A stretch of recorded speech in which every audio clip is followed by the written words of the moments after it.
Euclyd is the name of your company. It's all about power efficiency, cost reduction, and maybe also speed. I'm not going to explain what you're doing, so I'll leave it up to you. But what we can see is that your company, which is very, very young still, about a year. A little more than a year old. A little more than a year, is backed by, well, all those big guys in the industry. Well, 3 big guys. Yeah, but well, how did you get there, and how? Well, tell me something about the start of this initiative. First idea was in 2023, and that had to do with AI sort of becoming news and visible everywhere.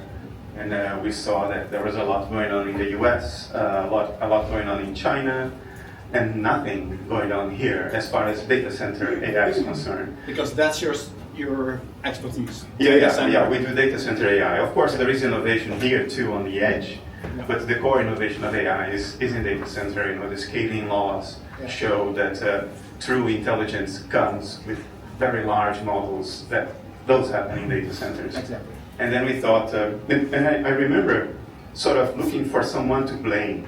Like, why is nothing happening in Europe? How did we allow that to happen? And then the thought came to my mind, but who could do something about it?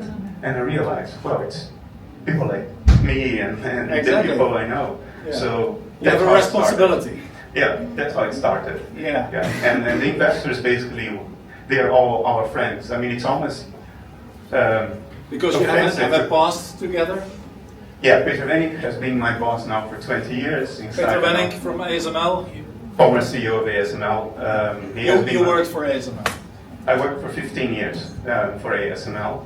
I left 5 years ago. Peter is still my boss. So that probably is not going to, I mean, I consider him my boss. He's a shareholder, but you know. Yeah. And then Steven was my friend, just my buddy, you know. Lifetime, how do I say this in English? He's the same age as me, same generation. Yeah. And Federico Fagin has been my mentor for a few years as well. So we brought them together. How did you meet Fagin? Because he's tell me something about his fame. Federico invented the microprocessor at Intel in 1971. The world's first processor, the 4004, came out of his design. He designed it by hand. At the time, masks were done with red, I forgot the name of that thing. You would have to cut a mask yourself by hand. So Federico did that. He's 84 years old. Since 2 days ago, he still works 12 hours a day, every single day. I met Federico because we have a shared interest in philosophy. And of course, I have known of Federico all my life, since I was 6 years old. Yeah. He's the guy who also created the Z80 microprocessor, which were in the computers I used to use when I was 6 years old. Exactly, yeah. So there was a connection, at least from your side to it, and then you managed to attract him into the company. And then you were in sort of a stealth mode for some time. Yeah. How is that?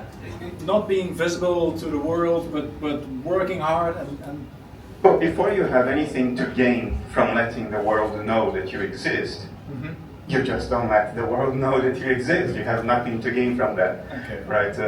But for us to gain something from being known, it's when we are doing a large financing round, which is what we are doing now. Before that, there was no reason to tell anybody that what we were doing. So stealth mode is when you just put your head down and you work hard to prove to yourself and to your investors, which in this case are our friends. So the threshold is even higher. You know, it's one thing to get money from an institutional venture capitalist who is in the business of risk capital, and if you fail, okay, it's part of the game. When you take money from your friends and you fail, that's something else.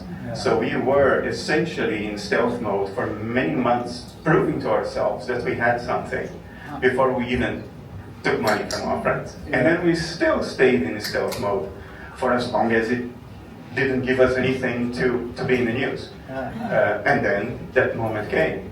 And then, then we are in the news. It sort of exploded all over the news. Yeah. Also thanks to yourself.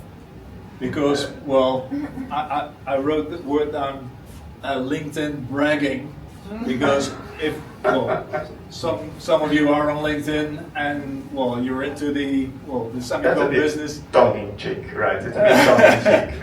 No, but it is, well, for me it looks like an American company, confident, hopeful, expecting a lot of, well, big things. And that's not what we usually see here. No, we can also be confident and hopeful and all those things, right? I don't think those are the exclusive domain of Americans. Yeah. We can be that too. Still, you differentiate yourselves from maybe the competition. Okay. The bragging is tongue-in-cheek. It's good-natured. Yeah. Well, I can imagine that, of course. One name constantly pops up, that's NVIDIA. Well, you sort of claim that you are the future competitor of NVIDIA, but then 100 times better, faster, cheaper, more energy efficient, etc. Well, how's that possible? How is that possible? How did we find a way to produce a miracle, exactly. Right? And the answer is there is absolutely no miracle. NVIDIA developed their technology for video game graphics. That's what they did, and it so happened that when LLMs or transformers exploded, they had something ready to go. And now they are stuck with that paradigm, which is terrible for AI. You know, in data centers now, compute means that you pretend a neural network is essentially a video game operating in a global variable space with a unified global address. Yeah. That's just about the worst thing you can possibly do when it comes to efficiency, when it comes to low power, low cost, and all that. So there is a big opportunity out there where merely being competent in chip design has become a superpower. Because the race is now irrational. People think they don't have time to step back and contemplate what they are doing, lest they lose the race. Yeah. So while they are busy racing, we are busy taking a step back and saying, let's do this right. Let's just be competent in chip design. Yeah, competent and focused, I guess. Where NVIDIA maybe is more generic or more general. You are focused on these data centers. We developed a supercomputing platform for neural networks. Yeah. Even more specifically for AI inference, although the hardware is flexible enough to run any neural network. Yeah. But it's made for neural networks, and we built it from the ground up. We don't reuse IP, we don't reuse ARMs and RISC-Vs and generic bus architectures. No, everything is designed from the gate level up. When we began, I took a NAND gate and I put it in my workspace. That's how it began. It's so cool. And from the ground up also means you have your own IP, I guess? Yes, our test chip, which we just taped out, all IP is ours except the PLL, the phase lock tool, which is Jelly Bean IP. Everybody has it. You can get it from anywhere for almost no money. So it makes no sense to reinvent the wheel there. No. But all the digital part, all the processors involved, all the networks on silicon, the NOCs, it's all ours and designed from the ground up. Yeah. And you just mentioned you have a test device or test chip. A test chip. How far is it from going to market? Is it a prototype that is already Well, we are about 2 years now from putting a competitive product in the market. The test chip is a equivalent to one chiplet of that system, data center grade system. The test chip can itself be a product for certain applications in AI that are not as demanding as multimodal, trillion parameter LLMs.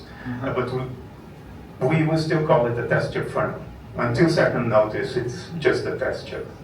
But all the technology is in it. So in terms of functionality, it is all there. So that's why the confidence on LinkedIn. And just to get an impression also for the audience, can you hold it? Is it how big is it? It's about this. It's about this. Okay. Like a photonic chip? Yeah, standard small chip. Okay. It has only... and that's the whole package? It only has 64 processors. The product version will have 16,384 processors. Yeah, and each processor has, in the test chip, 32 single instruction multiple data lanes with a full deeply pipelined floating point units, or 32 of them.